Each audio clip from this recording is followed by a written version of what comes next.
Yeah. So, yeah, the lowdown on that for me is even 15 minutes of vigorous walking a day makes a massive difference. So, oh gosh, look, I read more recently that people who had walked at least 15 minutes a day had about 16 years longevity Yeah. as a result. So I have people telling me, well, what should I be doing? There's all these different options for exercise I should be doing, or even eating is even more confusing, and what sort of diet I should be choosing. So you don't have to overcomplicate these things.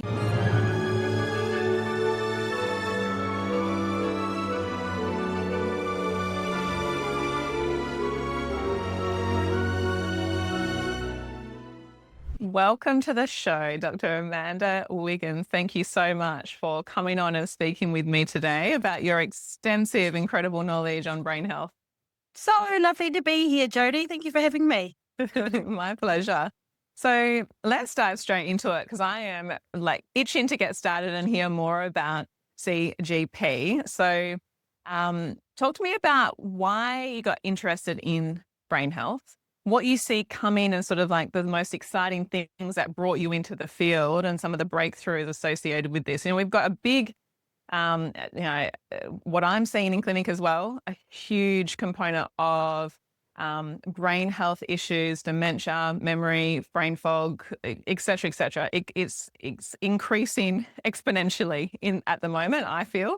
Yeah, yeah, absolutely. It's a growing concern globally, actually. So, my background is I started studying neuroscience straight out of high school. I went to university here in New Zealand, did an undergrad honours degree in neuroscience. At the time, I was probably a bit young and naive, and I really wanted to understand sort of the seat of consciousness, what makes us who we are, and is that all embedded in our brain cells type thing. I don't think I've quite answered that question yet, but anyway, that aside, Do we ever? yeah, I don't know if you can answer it, but I went on to do a PhD at the University of Melbourne, which was fantastic city, fantastic university, and then did a postdoc in sort of neurobiology at UCSF in San Francisco. I left the academic world about 19 years ago. I towards the end of my time in San Francisco, I'd had a pretty rough, long week locking myself in a dark room, looking down a transmission electron microscope every day, all day. Yeah. I just felt like I was seeing double. And I thought, you know what? There's got to be more to life than this. There's all this amazing research going on around the world. I really wanted to get involved in commercializing it and getting out of, an R&D lab and getting science out into the world where it can help people, and did a few other things related to sort of biotech regulations. And more recently, in the last 11 years, I've been working in the early companies here in New Zealand and helping them commercialize science. So, yeah, I joined the CGP lab just about a year and a half ago. And the reason I jumped into the CGP lab is because I was just so impressed with the research that had led to the formation of the company around CGP and what it does and how it works, and there's just so much potential. Yeah, and that's what I'm really fascinated about, because again, like I said to you off camera, it's something that you don't hear about these things readily until someone pops up in your inbox and it's like, wow, look at this, and then you go down a rabbit hole, and then the rabbit hole continues. So it's very, very exciting. But yeah, I think that's the thing with research, just to follow on from what you were saying, is it's frustrating, is that you're in the labs, you're doing the research, you're writing, you're spending so many, as you said, hours under huge dark rooms or fake lighting, and you don't always see the outcomes. And I feel it can be frustrating that you're not seeing where it can be reaching or what it's impacting in the wider audience and wider populations. And so that's where you get more now, and talking, I'll sort of jump into a bit more business later on with you as well, and how you can actually start to educate and be touching those people that you want to, and hearing the success stories and knowing what it's impacting and hearing that. So from a human perspective, it's just so much more that passion comes, doesn't it? So beautiful. Yeah. And I think for me, it all came full circle a few years ago when my aunt actually passed away of Alzheimer's disease. And then my stepfather has also recently been diagnosed with vascular dementia. And I think, being a neuroscientist, it just really, for me, it just like was all of a sudden, all this kind of purpose came into my life. Like there's a whole education piece here that I think is missing in the world around lifestyle preventative measures that people can relatively easily make to protect their brain later in life. And, that's really the reason I wanted to, get out there and start speaking on podcasts, because I think this is a bit of an overlooked area, like we know that we need to keep exercising our muscles, otherwise we'll get sarcopenia, that muscle mass is very important. It's just as important to keep your brain healthy as well as you age. And, for me, that's a key message that I really want to get out there. It's not even really about a product, even though I work for a pretty amazing product company. It's really about the easy, free changes we can make today that will help protect our brain for a lifetime of clarity later. So that's where I'm at. I've got a bit obsessive about it. I think you're right on time. Like you said, I think we've been ignoring this for way too long. I also have my nana passed away with Alzheimer's as well. So it's very close to my heart. I see it all the time within clinic, and now I deal a lot with perimenopausal women, and it's very scary for all of them because the memory loss is a key component of the hormonal changes that are happening for them. And there's a lot of fear that's out there around, neuroinflammation and issues associated with brain function, as well as then the memory side of things, and we know that all aspects, and especially in what I look at in clinic, you've got gut health, and it can be so complex. I think that's so getting at. And so when we look at it and we can actually have key factors of what we can be applying to our lives, that can be really the most impactful, which we'll get into, then we understand a little bit more. We feel more in control. We feel more empowered that we can actually do something about that. So yeah, let's dive in. So what fascinated me and caught my attention, it was blackcurrants. I was like, of all things, blackcurrants. So talk to me a little bit more about the CGP and this IGF-1 axis. So this is sort of like a fascinating component of the research and where it came from. So talk me through from, like, obviously you got into the company, you found the research fascinating, and you saw what they were doing. So talk me through all of that. Give us a little bit more context. Yeah. How the company came to be is a really interesting and quite serendipitous story. So, before we were the CGP lab, the company was focused on New Zealand grown blackcurrant extract, which in itself is a wonderful thing full of anthocyanins. But the founders were particularly interested in whether blackcurrant extract had any impact on Parkinson's disease. So they had a couple of friends who had been taking blackcurrant extract capsules, and they'd noticed huge improvements in their symptoms. So they managed to get one of New Zealand's leading Parkinson's doctors here in New Zealand, Professor Tim Anderson, to do a clinical trial where they enrolled Parkinson's patients and gave them these blackcurrant extract capsules for 4 weeks. And the main clinical outcome actually was a significant improvement in mood scores, so depression and anxiety. There was no significant change in their motor scores, which was a bit of a shame. But anyway, after they had finished that clinical trial, they serendipitously went to a conference and sat next to the world expert on CGP, whose name is Dr. Jian Guan. She's now our Chief Science Officer. They managed to convince her to test some blood samples of these patients for the CGP content. And she said, no, it won't have any CGP. And lo and behold, there was significantly elevated CGP, both in the plasma samples and also in the cerebral spinal fluid sample, so showing that it has really good bioavailability both through the gut and into the brain. So that was really what kicked off the whole formation of the CGP lab. So that was published back in 2018, and the company was formed in 2020. Like many cool things in the world, there was a serendipity element there.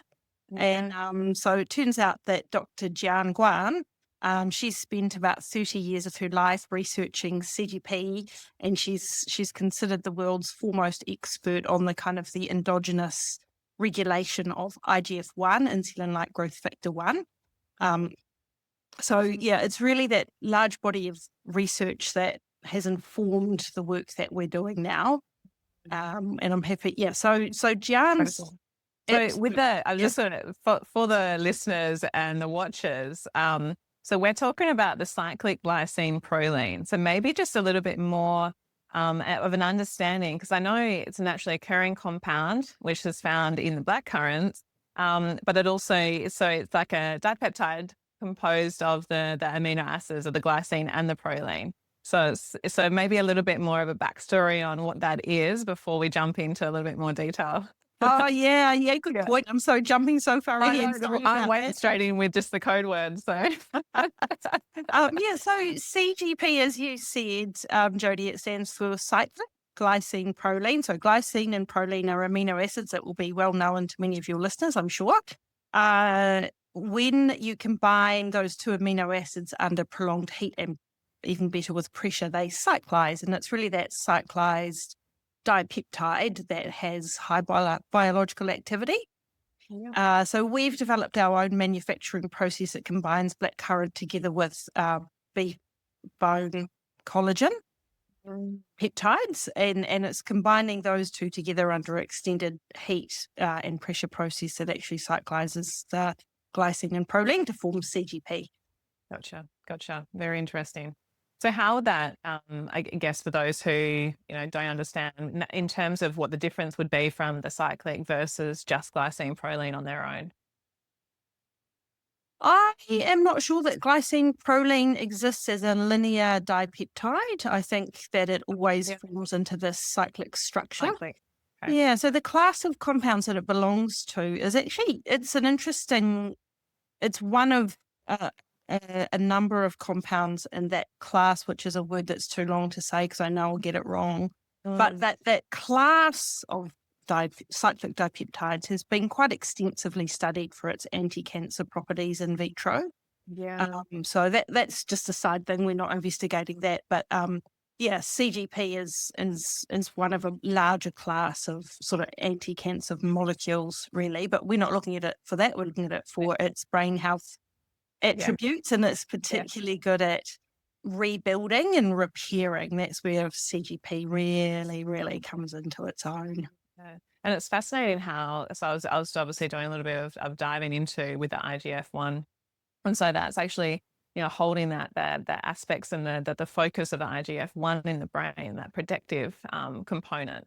So I guess what have you found in terms of, interesting components of what you've and obviously brought into and been in this company, and what are you finding to be the most fascinating components of this? Mm. Look, I think it's that homeostatic mechanism of how CGP regulates IGF-1. That's kind of the foundation of the business, really. So IGF-1 in circulation, the vast majority of it is bound to a binding protein and is inactive. And it's only when it dislodges from that binding protein that it becomes active in the circulation, where it can go and do its thing. And it does lots of different things depending on what stage of life you're at. It has different functions in the body. So what's interesting about CGP is it competes for binding to that binding protein with IGF-1. So if you increase the amount of CGP you have in your system, you'll dislodge more IGF-1 to go and be more biologically active in your body. So you're not actually increasing the amount of IGF-1, just the amount of biologically active IGF-1. Here's the other side of the coin, is that IGF-1 is actually fairly enzymatically unstable when it's dislodged and free and doing its thing. It's broken down within a couple of minutes, and one of the breakdown products is CGP. So CGP is naturally in all of our bodies at a certain level. And really, Dr. Guan's headline research is around the ratio of CGP to IGF-1 being one of the key biological indicators of brain health going forward. And she's shown that in a number of models, so in a stroke model, Parkinson's model, and Alzheimer's model as well. Yeah. So that's really, all of that research was done before she joined the company. Yeah. Since I joined the company, the most exciting thing we've done, lots of exciting things, is that we've completed a clinical trial on people with type 2 diabetes who have the vascular complications of type 2 diabetes, of which there's 3. And we can talk about that. We can do a deep dive, but it all comes back to that IGF-1 mechanism. And one of the main things that IGF-1 does from about middle age, adulthood onwards is to regulate capillary stability and growth. So capillaries, just do a little real quick 101 on blood flow. So blood comes out of your heart, is pushed around through the artery. It goes through capillary beds, which surround all of our organs. And that, I think of that as like delivering the groceries. It's delivering the oxygen and the goods to the cells and taking out the trash as well. And then it's going back up to your heart via the veins. So the capillaries are the tiny little ones where all the exchange happens of the good stuff going in and the waste going out. So very, very important for organ health, very, very important for brain health as well. And as we age, I read that the blood supply throughout our brain declines about 0.42% year on year from middle age on. Isn't that quite a scary thought, isn't it? Yeah. You think, wow, so our blood flow would be the same all the way through our life, but absolutely not. Yeah. And there's this whole sort of emerging area of research that, really highlights the importance of blood vessel health in your overall health for vitality and longevity. So, wow, that is a long story right there, but CGP is regulating the activity of IGF-1, and in doing so, it's supporting particularly capillary health. Yeah, vascularity.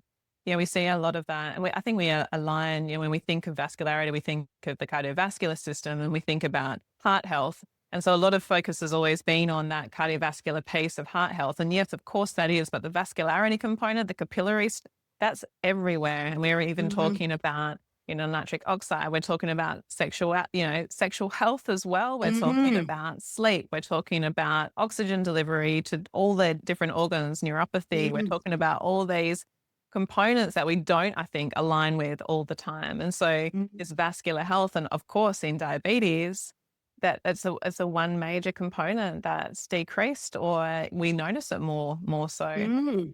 So, okay, let's talk about some of this research then, because I was going to ask you about, because I knew you guys have done a lot more research and you're looking to do more research. So let's dive a little bit deeper into this diabetes study that you did.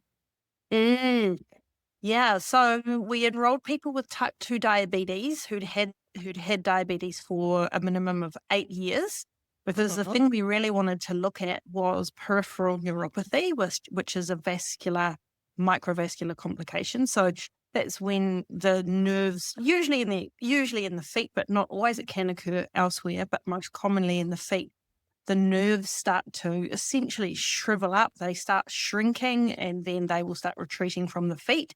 And patients feel phantom sensations, pins and needles, tingling, and eventually, as the nerve continues to degenerate, they'll completely lose sensation in the foot. So the problem there is balance. One, it's very difficult to balance if you can't feel your foot, and damage to the feet. So you can't feel if you've stood on something sharp, or if you have a diabetic ulcer, which can then become infected. And we know that people with type 2 diabetes are somewhere between 8 and 24 times more likely to require an amputation. So peripheral neuropathy is the gateway to very serious patient outcomes, and there's no treatment currently. There's a few FDA-approved pain meds available in the US. I actually read a scary statistic the other day, a paper that said 69% of people in the US with peripheral neuropathy will be offered opioid pain relief. So that in itself is a very troubling statistic. Right, it's scary. Yeah. So these vascular complications, there's actually 3 of them. The triopathy, they're called. So peripheral neuropathy, so that's the nerve one. Nephropathy is when kidneys get leaky capillaries, and retinopathy is the other one. So that's also characterized by leaky, disordered capillaries in the eye that leads to all sorts of problems. Yeah, goodness. Very problematic. Yeah, so we recruited people who had type 2 diabetes together with peripheral neuropathy.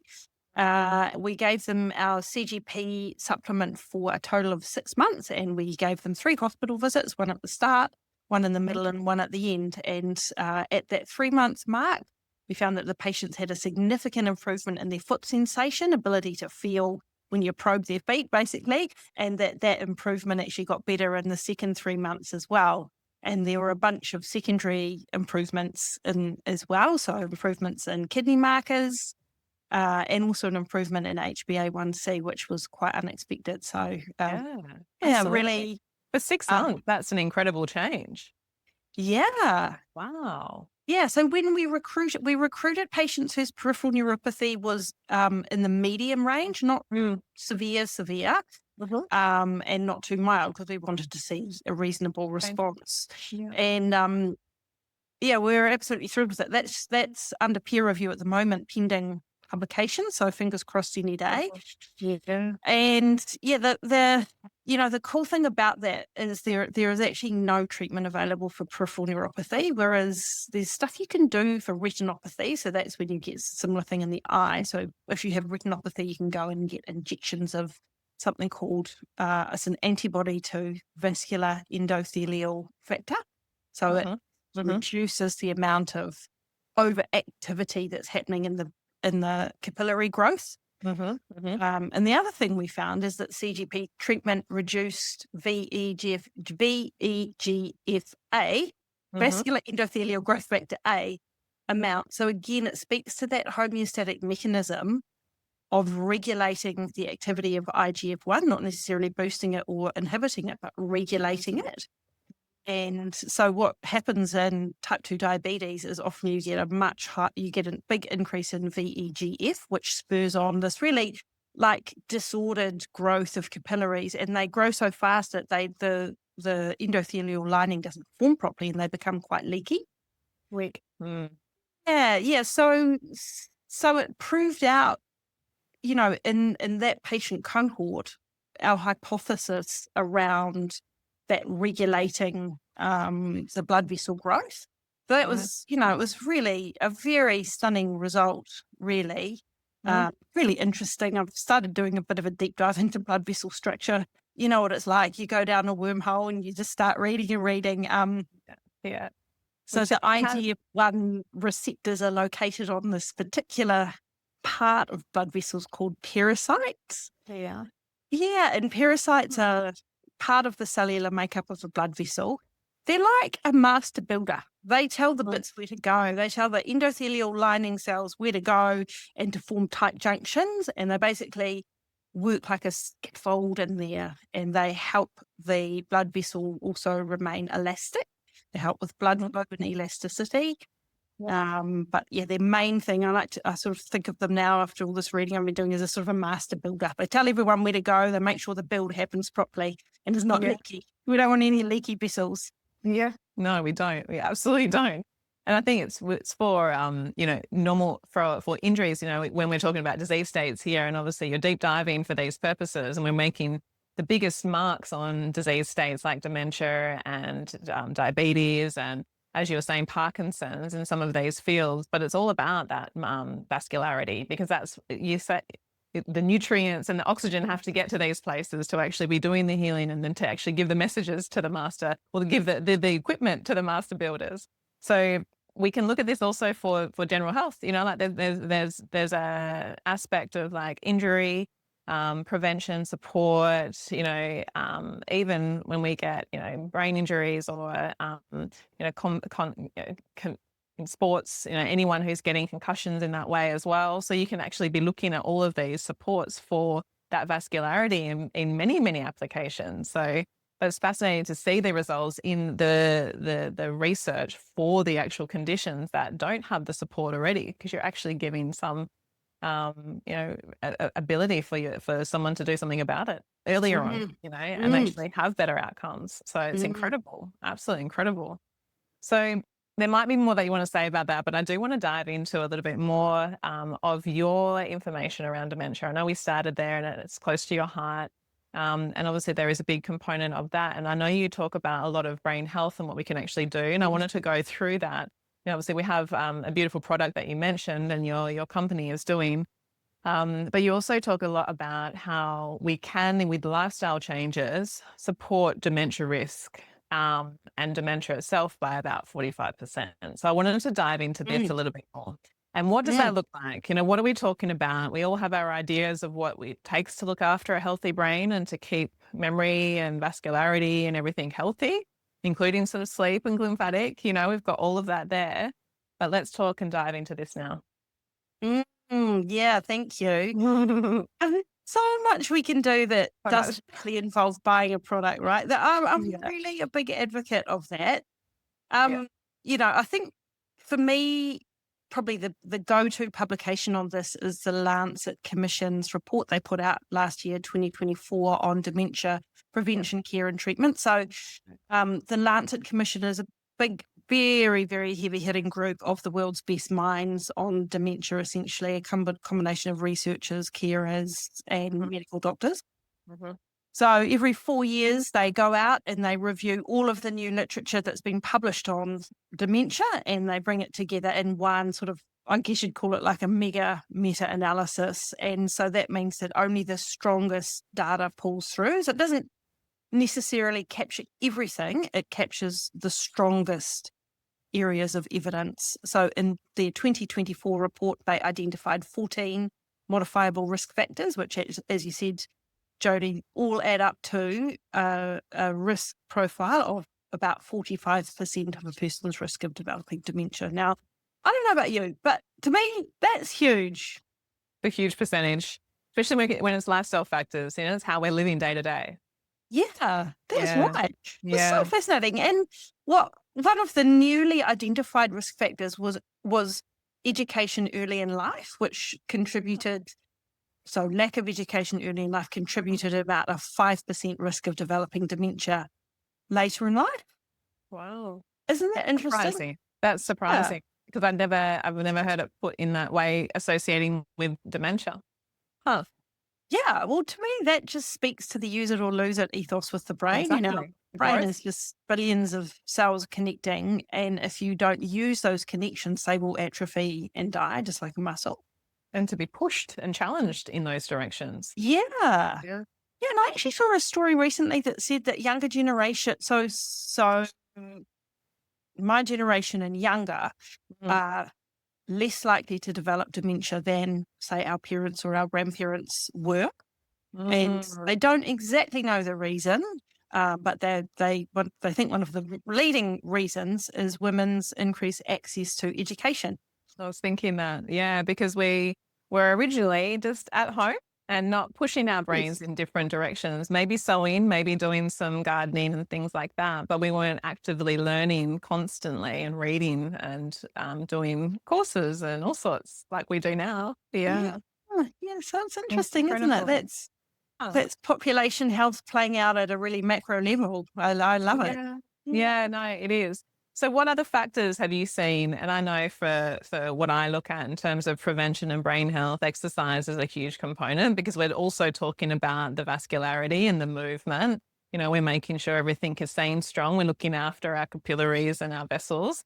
Mm, And sleep, obviously, for me, I always look at for brain health. Diet is a huge mhm. one. So what else in terms of even specifics that you see coming through the research or what you always trying to educate more on and trying to get out there more to be able to give people the tools that they need to prevent this? Yeah, good question. And Jodi, you've highlighted some of the key elements from that Lancet report. But, in addition to those, hearing loss was identified as a major contributor to a person's Okay. risk of developing dementia. And that was, the hearing loss was attributed with about a 7% increase in risk of developing dementia. So Yeah. that just says, go get your hearing checked. Yes. And if you need Yes. hearing Thank God. aids, do not worry about how they look. Just get them. They're really good Come these on. days. Yeah, they are. Um, exercise was a really interesting one. So that was identified in the Lancet report. But I was quite surprised to see that they attributed only a 2% risk of physical inactivity to dementia later. I thought that was seemed a bit low to me because I think exercise is one of the easiest things you can implement in your life, right? And should Yeah. so on the daily. Yeah. I think when it comes to physical activity, gosh, I feel like every day there is a headline in my inbox. This tells you how obsessed I am about reading about and stuff, right? About The what is analytics the are strong. optimal, what's optimal for walking? Is it actually 10,000 steps a day? Is it something else? Is it something else? I just feel like the main message here should be don't overthink it. Just get out there and Yeah. do it. We just need to move because we're more sitting at desks inside rooms. We just need to move as natural humans are meant to. Absolutely. Yeah. So, yeah, the lowdown on that for me is even 15 minutes of vigorous walking a day makes a massive difference. So, oh gosh, look, I read more recently that people who had walked at least 15 minutes a day had about 16 years longevity Yeah. as a result. So it's pretty amazing, isn't it? And also that the 10,000 steps a day was just a marketing gimmick made up by a Japanese company at some point. I saw that recently too. Yeah. But we do tend to overcomplicate it. And this is the issue with what we've currently got in the information age is that we are saturated with information. We get more stressed about it. We get overwhelmed. I have people telling me, well, what should I be doing? There's all these different options for exercise I should be doing, or even eating is even more confusing than what sort of diet I should be choosing. So it really has to be down to what we can fit into our day and just simplify it. Like you say, just move in some way, dance, walk, run, lay down, lay up and down, up and down, up and down, doing some squats. You don't have to overcomplicate these things. I totally agree with you because I think too much information can just stop you in your tracks, right? It can lead to just like information overload. Oh, I don't know what to do. I just try to keep it quite simple in my brain. I personally aim for at least 15 minutes of walking a day. Yep. And so I've got two kids, two teenage children, and I run a company. So I'm reasonably busy. Everyone is, but I can always manage 15 minutes. Yes, exactly. And it's an essential thing to keep your work where you want it to be as well. Your brain healthy for the work that you want to be doing. Yes. Yeah, I notice such a big difference if I go through a period where I'm not getting enough exercise. I really notice that my brain starts to become quite foggy. So for me, that's a real focus is staying active. Absolutely has to. Yeah. And, as you get into the phase of life I'm at, agility becomes a really important thing. So I'll try to do, as you said, Jodi, get down on the floor, get up, get down on the floor, get up 5 times. It's not as easy as it used to be, but keep going, Yeah, it's one thing I've noticed. I'm hitting 40 this year and I realized how more unsteady I am on my feet, which is just, again, it is this brain, it's the fear centers. There's a lot of things going on, I realize, but going rock climbing now is not like it was 10 years ago for me. Because I'm like, treading carefully. There's more fear about falling and doing injuries. So we do have to look after that balance. We have to look after the agility. We have to look after the flexibility and strength too. So there's all of those factors. But in this report in the Lancet, what else were they saying? Was there anything that came out that really, other than this early stage learning, I find that quite fascinating. Was there anything else that they mentioned around the risk factors associated that was something that you hadn't thought would have been? Well, I think so. They kind of broke it down into life stage. So early in life, and then kind of most of the risk factors actually sat at the middle of your life, which I found really interesting because usually dementia is diagnosed after about 70, 75, right? But actually what this shows is that these factors are starting off right in the middle of your life. So like that 40 to sort of 50 period. Other things in there were smoking. Obviously, that's a no-brainer. Excessive alcohol. Diabetes, traumatic brain injury. So you touched on that before. So that was one of the newly identified factors as well. So even a small head knock can lead to an increased risk in dementia, Incredible. which is really quite concerning, I think. It is. I think of all those kids out there playing rugby, New Zealand's best rugby nation in the world. Just want to get that out there. And taking the head knock. So There's a bit more attention coming on that in New Zealand now because there's been a few notable retired rugby players who have had really major challenges with their brain health and mental health, and Yeah. one who actually, committed suicide as a result. So the New Zealand Rugby Union is finally standing up and taking notice. Yeah.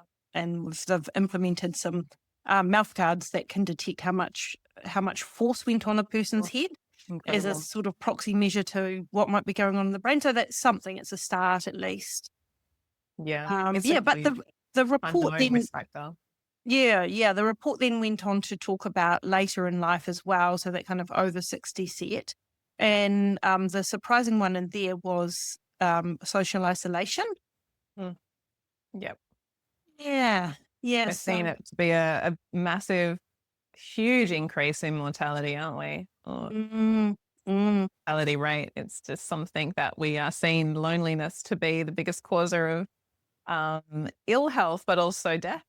It's horrible. Yeah, it is horrible, isn't it? And I don't know about you, but if you think about your parents, and it does get harder. They perhaps lose their license, or a lot of their friends start to pass away. They can't do the things they used to do, but there's still a lot you can do. And actually, the emerging evidence suggests that, even those passing interactions that you might have in a cafe or a supermarket really spur on good brain activity and really spur on the feel-good hormones. So that's worth keeping in mind if you're out and about. Have a chat to an elderly person. Ask how their day's going. See if they need a hand with their groceries or whatever. Yeah. That's going to have a big impact. Such a beautiful Yes. thing. I think that's very, very important. We all know how good we feel after someone comes up and have a conversation with us, or how we feel actually just interacting with someone new. And I think that's the thing, isn't it, as well? It's like we're growing all of those neurons and those connections by actually interacting in different ways. Absolutely. Yeah, that's the thing. Like having a face-to-face interaction with another human is like a really rich experience for the brain, right? And we're trying to determine, do they like me? Do they not? What's going on with their body language? What is it they said again? I could, what am I going to say in response? Or that's that's just so rich for the brain. That's a wonderful thing, and I worry about the younger generation with everything just being online these days. I don't know what's going to happen there. Yes. And I think that's a Unprecedented. podcast on its own. Yeah. I will get on my soapbox on all of that because I've got young kids too. Well, not so young. I've got a teenager and a 10-year-old as well. So I'm right in the thick of that at the moment. So it's right Mhm. close to my heart. I can see the impacts from the brain's perspective, and that's troubling. Very, very. Mhm. Like you say, you've got the coupling of the sports and the TBIs and the small concussions that no one takes seriously. I'm living with the children that are in the sports and seeing some of these head knocks, and no one actually takes it seriously. And I've got a hyperbaric in my clinic, and I have, athletes coming in, top UFC, top basketball, top Mhm. football, and as soon as they get a head knock at a game, or they've felt like they've hit something, boom, they're straight into the hyperbaric to help support that. Yes. So it's something that I think we don't take seriously. And then I see years down the track the implications associated with immune system, gut health, and obviously, of course, mental health. Mm, It's really, mm, really sad. So mm, I think for children, it's our up and coming, isn't it? It's something that we have so much impact on in early years that we can now educate and actually support them to then have even lesser of risk factors associated with dementia and brain health disorders. mm, Yeah. mm. Yeah. I think we're living in unprecedented times in terms of the amount of, digital content that our young people are engaging with. It concerns me quite a lot, actually.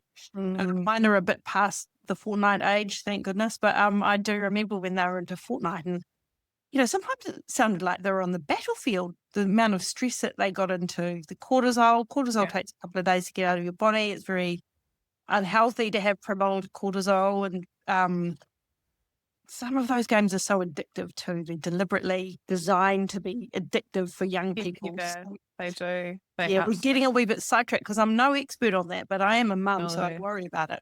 Yeah, I know. All right. So let's back on track. And I want to talk about actually a little bit more of, so we've talked about the CGP, which is incredible, the IGF-1 axis, looking at that, how we can support, and being a blackcurrant is just incredible. I love that. Every time, being the true naturopath that I am, every time I realize a plant has something to do with it, I'm like, oh my gosh, of course, this is the isolated components of it. But let's sort of like swing back into being a CEO. I'm a business owner myself. It's quite a tricky thing to be doing and promoting and being on track of everything. It takes really good brain health when we're talking through all of that. But how do you know, I guess, is that sort of decision of what needs to be translated into the public eye, from what you're finding and what you're trying to research? Does it come from more of a passion perspective? Is it, is there any specific, I guess, little like gold points that you can talk about that really power you in certain ways or help you make decisions about certain things within the business? I think for me, the ethos is you cannot pour from an empty cup. I think as business owners, business executives, mums, the temptation is just to run yourself ragged, right? Because there's always so much you could be doing and so many demands placed on your time. Yeah. I have, the more mature I've become, the more disciplined I've got around saying no. Yes. More disciplined I've got around segmenting of time for myself, and absolutely non-negotiable sleep routine. Totally non-negotiable. So I could keep working till midnight, no problem, plenty of work to do. But yeah, I make sure I'm off by 8. And so normally I've usually cooked dinner before that. And some, get back online often, but not always. So I make sure I'm off by 8. I try to do some very calming sort of yogic style exercise. It'd be a stretch to call it proper yoga, but sort of stretching yoga style. I do quite a simple skincare routine before I go to bed, and I always read when I get into bed, and it just sets me up. If I don't do those things, like if I'm traveling and I can't, or I'm out at a networking event or something late, and I just don't have a good sleep. I'm too stimulated in my brain. So for me, it's about 2 hours before I go to bed that I start getting into that real kind of low key switching off, my brain switching off. Yeah. Chat to the kids, what's going on. Yeah. So for me, the ethos is around you can't pour from an empty cup. And so just really look after yourselves. And because if you go down, a lot of stuff goes down around you. Yeah. So, I love that. I love that. That's been a bit of a long life lesson for me, but I'm there now. Yeah. It's just good. It's so good when you've made that realization, isn't it? That you're like, okay, Yes. this is what I need now. Oh, this is Yes. how I be at my utmost, so 100%, and use my brain the best in the day. I actually need to look after myself. Yeah, it's a beautiful realization and very important for everyone listening too. Yeah. And the other thing that's just top of mind for me at the moment is just with the, supplements and the regulatory space with supplements, which is reasonably tricky to navigate. So with that diabetes study that I mentioned, we're actually going to develop a different category of product for that indication. So a medicated food, which is also known as food for special medical purposes. That's the long term. And these are nutritional products that can have disease or condition related label claim. So you can actually say on the packet for the nutritional use for diabetic complications, say, for example, whereas it's difficult to say stuff like that on supplement packaging. Yes. Yeah. So good to have that differentiation. I think that's that's right. That's right. It puts it into a more I guess slightly more medical category. It's still not a registered pharmaceutical, obviously, and we've decided we're not going to go down that route. So that's just a different kind of product category, and we need to do another clinical trial to get enough evidential substantiation to get that to market. Okay. And so I think that's about a 2-year time frame. So, yeah, it's not a quick turnaround, is it, with these things when you're having to do the research, because you need to be doing it, and it's evidence, that you need to actually be supplying the public with, and obviously your own backing and information. That's been such a good product. but it's not a quick process by any means. That's right. Yes. Yeah. Yes. Or a stress-free process by any means, because there's a lot Yeah. of paperwork and a lot of backwards and forwards, I can imagine. Yeah. That's right. That's right. Yeah. All right. So I wanted to, I guess when you're looking at these within the research, more specifically, but externally, looking at sort of emerging tools and biomarkers, obviously we're wanting to know how to best track or look at. Is there anything that you see up and coming or that you've been aware of or using within the research studies to actually give, more of the tools for us to be measuring some of these components of vascular health specifically and associated with the brain health? Yeah, there's quite a bit going on in the vascular health space with the glycocalyx. So that's the sort of gel-like lining on blood vessels. And I know there's some tests out there that can test the health of the glycocalyx.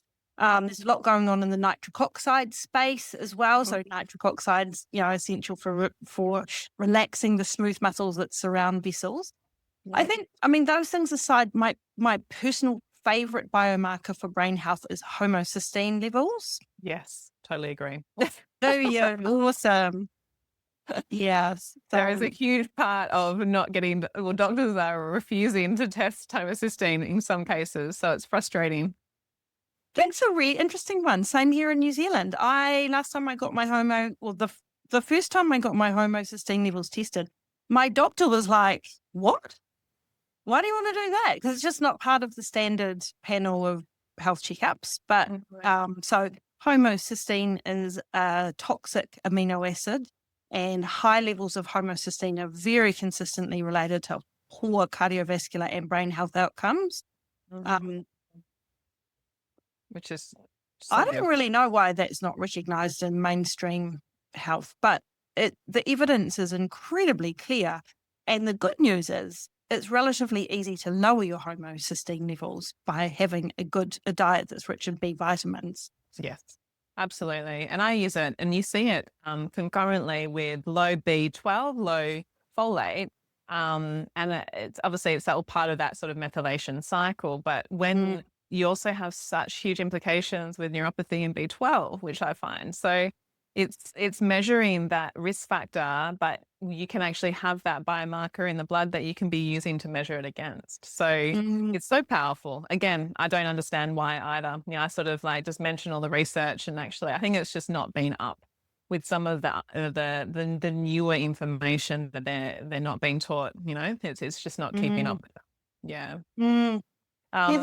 There's a bunch of good research out there from a group in the UK around taking B vitamins and how the benefits of taking B vitamins links to the omega-3 index in your blood. So that all seems to be sort of connected. So I don't know about you, Jodi, but I do take DHA for my brain health, and I do take B vitamins as well as CGP, obviously. Yeah, I that's have my little not taken that one, so I need to actually have a bit of a start on that to give it a trial. I try things. Yeah. So I do too. I take omegas. I tend to measure a lot, and that's the whole premise of the Home Hope. We do a lot of the metabolite testing and the fatty acid panels. So it's easier then to know exactly what I'm needing from a specific cellular time frame. And so I really like to measure in that way. So it tells me what B vitamins I'm lacking at the time. It tells me what omegas I need to be shifting and changing, because I've had cases in some instances with clients that I actually they've been overdosing on their omega-3s and not enough omega-6s, which is really interesting. And so then we have other complications. I've actually had heart complications with having too much omega-3. So I find that really fascinating from what I do within the clinical practice, as I do a lot of those measurements and just be making a lot of different connections between clients and cases. That's my nerd, that nerding me I like. I love it. You're a numbers gal. I am. That's really interesting, because I just guess on the omega front. I take Backmore's DHA. I take it every second day because I'm just not sure. I eat a bit of fatty fish too. So That's it. That's Yeah, it's sort of like weighing up between how much you're getting in from the dietary side to then how much you're supplementing. And sometimes if you feel like you're needing more, which I do sometimes, I will take more if I can't test. But again, these tests aren't cheap. And this is the thing, is like the medical system is not geared towards prevention and looking at this sort of stuff. It's only looked at from an intervention perspective. So we need to be maybe, like rallying more to get some benefit out of some of the test costs so people can get more preventative measurements from and then know what to do, because otherwise you can't know what to do unless you're testing. Yeah. Oh, it's fascinating. No, I didn't realize the link between the omegas in that study. So I'll have to have a look at that now as well. Yeah, you prompted me some more reading. Yeah, I'll send you the link. Thank That's you. some of my favorite brain research, actually, that omega-3 and B vitamin stuff. Yeah. It's really, really powerful. Yeah, no, that's awesome. So I guess what I wanted to, before we run out of time, there's a few global trends and things that you want to know or want people to know about brain health. But women's brain health, I always like to make the differentiation because not much. There's been very little over the years. Now it's improving with women's research, and we've talked about yes, with our generation and the generation before ours, knowing that they're going to have more of the risk factors associated with dementia, more associated with that neuronal use and growth. But with women's brain health, there is a huge difference in percentage of either decline quite quickly, and obviously there is hormonal implications that we associate with that. But there might be other things as well, and that you've noticed. Is there anything there that you've looked at in terms of the difference between men and women? This one's a bit of an average one, to be honest with you. But actually, women, because we live longer than men on average, that's one of the key drivers. So age is the biggest risk factor for mental decline, and we just live a few years longer than our male counterparts. So there you go. That's probably not what you wanted to hear. Oh, well, that's fascinating from obviously that research perspective and what they're seeing. Yeah. Is there a more specific increase or association early on after, within the certain year ranges, say from 50 to 70, women are more at risk? Or is it just quite even across the men and women? Women are at slightly elevated risk of brain decline in that middle age and onwards bracket. I think HRT has been shown to have a preventative effect. So putting back in a bit more estrogen and progesterone, particularly for postmenopausal women, seems to be protective. Yeah. So that's an emerging area of research. Obviously, it's not without its risks, but it's worth considering. Yeah. I've seen a lot of that come through and obviously read up and look at that myself as well. And it does look positive so far, which is really, really yes, it does. Yes. Yep. Fabulous. All right. So now what are we knowing for the future in this space? What are your hopes, goals for the company? What are you looking at to be, obviously there's more research to get this new product area out for you, but after that, what is the company looking at?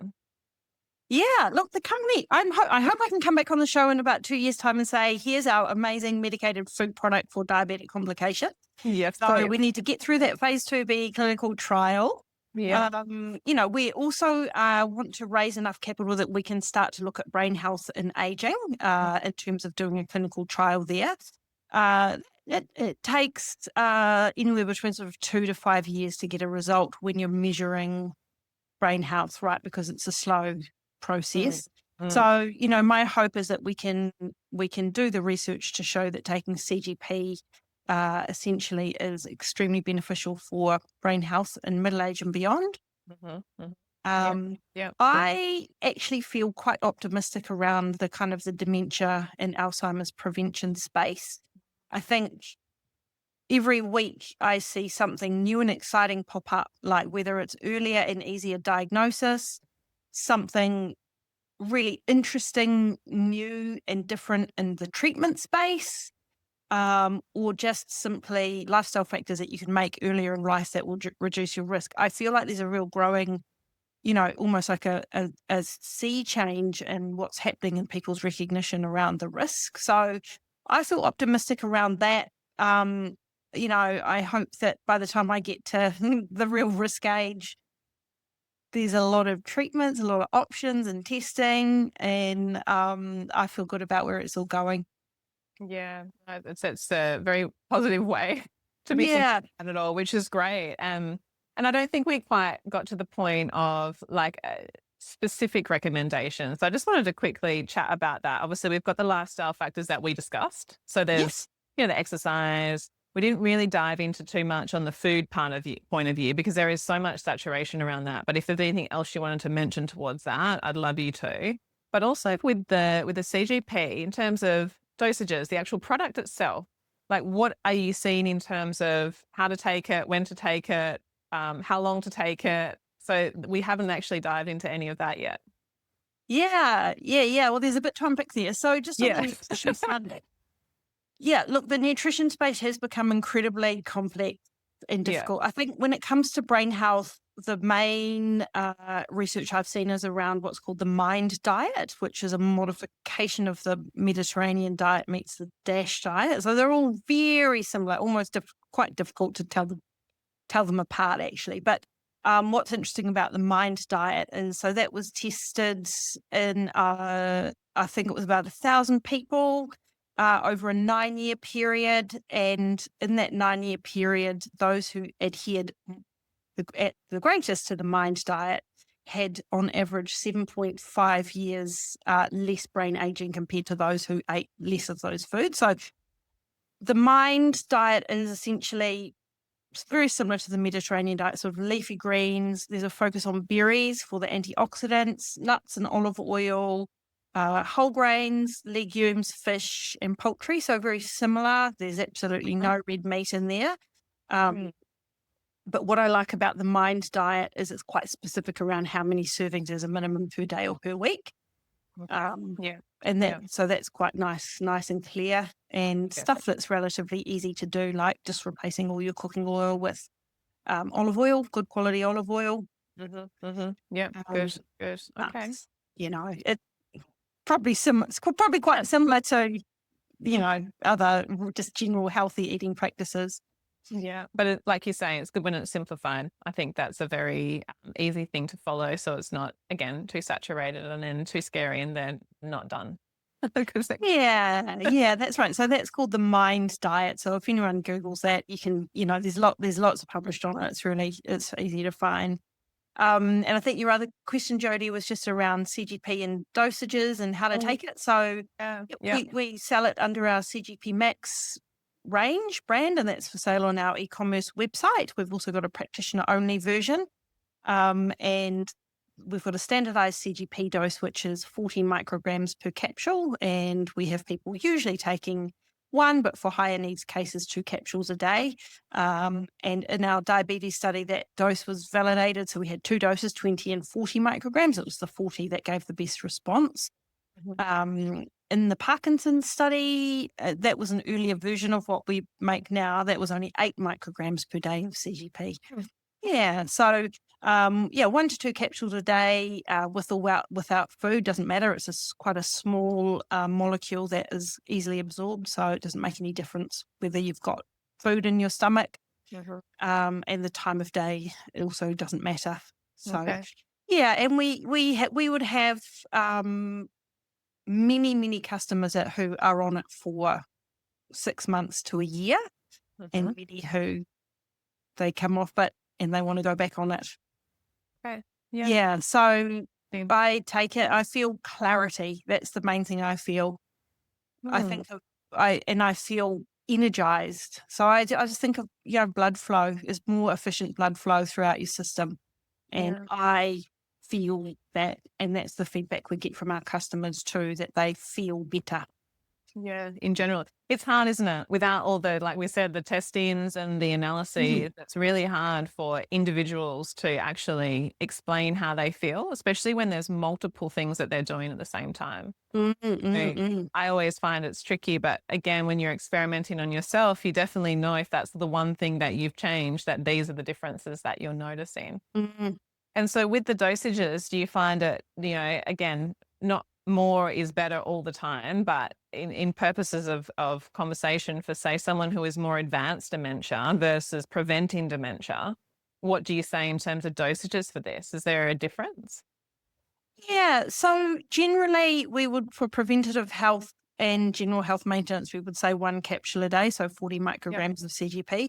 So we do have people who come to us with brain injuries, Mm, stroke. We quite a lot of people take our product who have had a stroke. So there's good research, interesting. observational human clinical research showing that people who have high levels of endogenous CGP at the time of their stroke have a much better and more complete recovery than those people who have lower levels of CGP. So that research was done by our CSO, but before she joined the company. So I think, that's out there in the world. And I think people just find that because, as a supplement, we don't promote our products for serious neurological conditions, but people find us because that's really the realm of CGP is neuronal repair. That's what it's absolutely best at.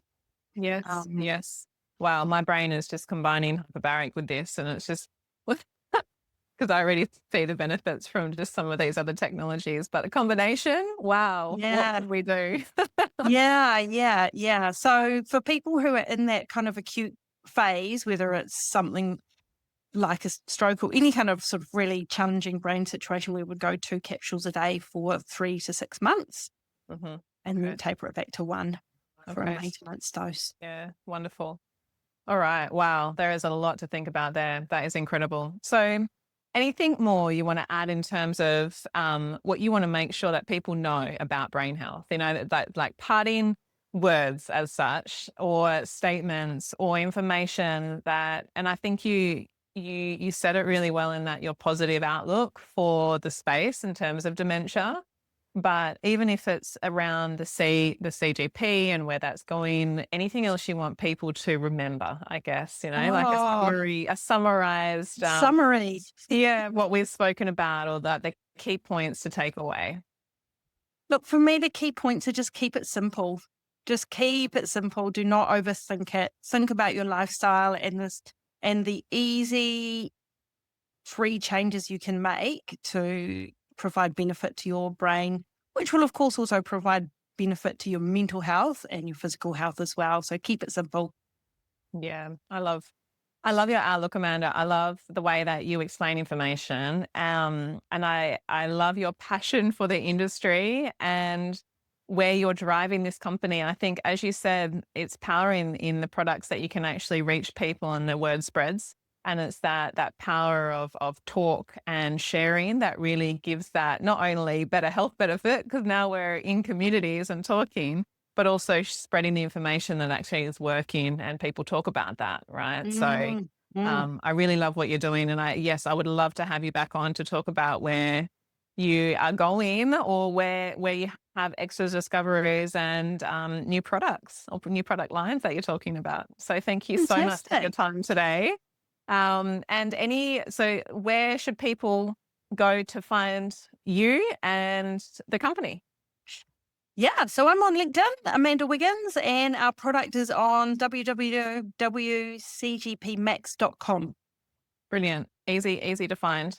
And we'll post all that in the links show notes as well. So everyone will be able to find that there. So thank you so much. I can't thank you enough for your time and what you've spent with me today. I know it's so precious. So I really appreciate that. Thank you so much, Jodi. So lovely to connect with you. Yeah, you too, Amanda. All right, we'll speak soon.